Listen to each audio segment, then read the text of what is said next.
I've spotted something. These are the 10 highest grossing films of 2022. Every single one of them is a franchise. 2024, exact same story. Once again, 2025, not a single original movie to be seen.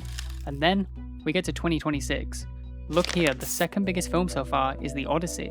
Number 7 is Project Hail Mary. Number 9 is Obsession.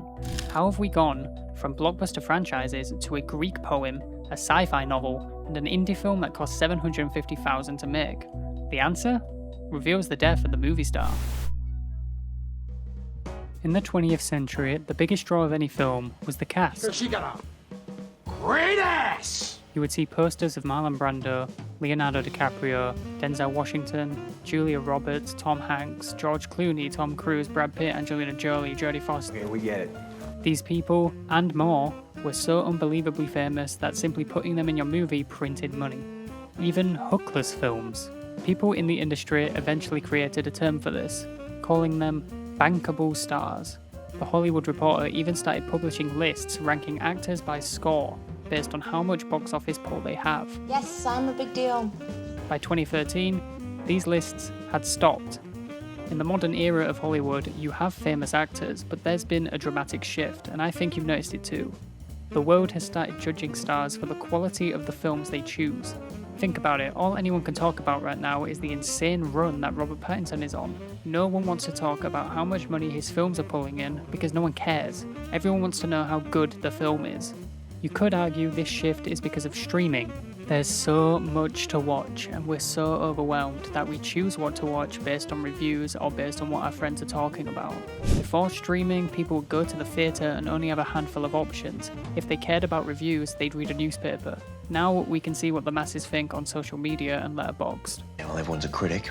All of this to say, the movie star isn't really dead, it's been replaced. As audiences move towards original ideas and guaranteed quality, actors just aren't that reliable anymore.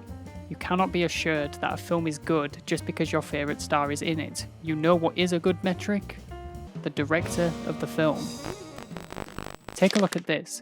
These are the opening weekend numbers for Jordan Peele's Get Out. It's a completely original horror film directed by a comedian with a relatively unknown cast at the time. So how did it get $33 million in just a couple of days? It was the first sign that things were changing in Hollywood, but what happened next proved everything. Fast forward 2 years and Jordan Peele releases yet another completely original film. The world knows that Peele is special. His next film now doubles Get Out at the box office with no franchise and no movie stars. The director is the ticket seller. The rise in director stardom has caused two terms to start circulating in the past few years, and they kind of have opposite meanings. One of them is a blank check movie, the idea that a director pulls so many awards and tickets out of their film that they are basically set up to make their dream movie. Then the darker side of this is when a director has a run of terrible films. Fans consider them to be in director jail, long gone from the peak of their career and now doomed to make flops. These are the opposite ends of a director's reputation. You have Christopher Nolan, who was given his blank check movie with The Odyssey, and then you have Ari Aster and Damien Chazelle, who started off with some of the most incredible runs ever, only to drop huge box office flops afterwards. Neither of them have recovered yet. Speaking of The Odyssey, let's look back at this year's box office. If you were following this movie before it came out, you'd know that for the past few years, Universal's entire marketing campaign has revolved around one person, Christopher Nolan. His name is plastered everywhere, and we all know why. Even the highest paid actors in the world know why. Robert Downey Jr., Matt Damon, and Emily Blunt all decided to take pay cuts when Nolan came knocking. Back in the day, stars would demand the fee, and films were built around them. Now we're seeing stars get in line for a role in a 3-hour-long biopic about physics. So when it came to The Odyssey, one of its biggest stars, Tom Holland, would not stop praising Nolan throughout the entire press cycle. This is where things get absolutely insane right here. Like, seriously, Tom Holland is Spider-Man. Spider-Man is the biggest superhero in the world. It's the biggest film of the year right now. And yet, when Christopher Nolan came knocking, Tom Holland realised that The Odyssey's shooting dates were identical to his Spider-Man ones. What did Tom do? He called up Sony and he made them delay Spider-Man. When you genuinely sit there and think about this for a moment, it sounds batshit crazy. Oh yeah? No way, that's crazy. Because of this, Spider-Man ended up getting a new director, and then Tom came back from shooting The Odyssey, only to return with an entire plan that he'd learned from Nolan, telling the crew that he had to start doing things differently.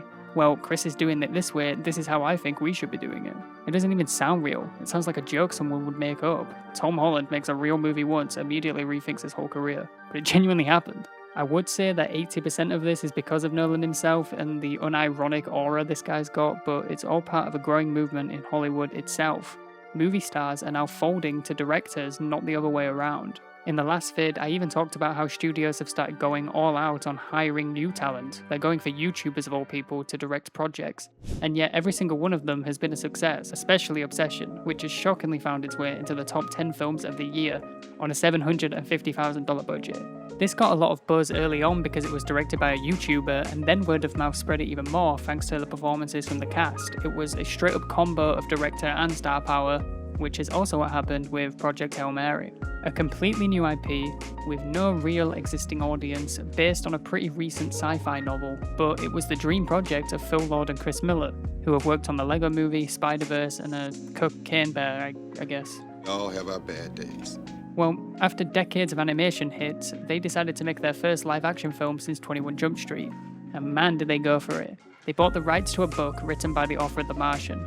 Then they got Ryan Gosling to jump on board immediately, got a budget of $250 million, and hired Drew Goddard to write it after his success on The Martian. Literally no one was expecting this movie to go as well as it did. A sci-fi film in the middle of Scream 7, Hoppers, Wuthering Heights, and Go wasn't the best odds.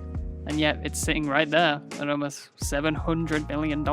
Just like Obsession, this film was a combination of star power from both the main actor and the directors. Lord and Miller, just like Nolan did with The Odyssey and Ryan Coogler with Sinners before them, went on an entire campaign promoting IMAX.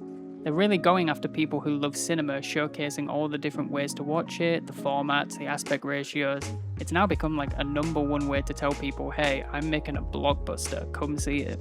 And speaking of Ryan Coogler, he's yet another director who has pretty much set himself up as one of the biggest stars in Hollywood right now. He went toe-to-toe with Paul Thomas Anderson during one of the best years for film in a very long time, and he came out with multiple Oscars because of it.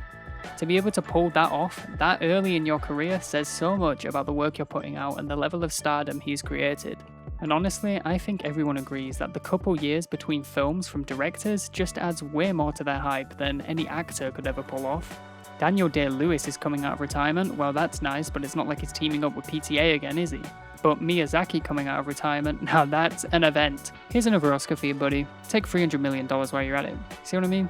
When Robert Pattinson goes on a generational run of films, people start to notice, and yet all anyone can talk about is how this run is him choosing great films to star in.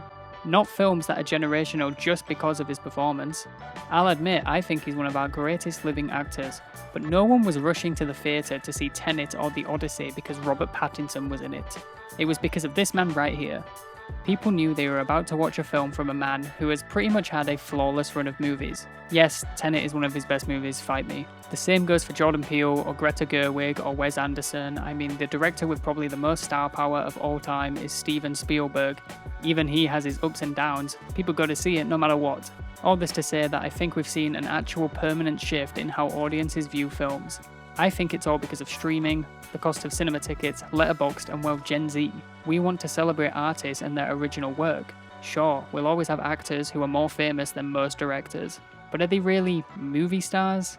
Or just celebrities now? Thanks guys, I'll see you next week.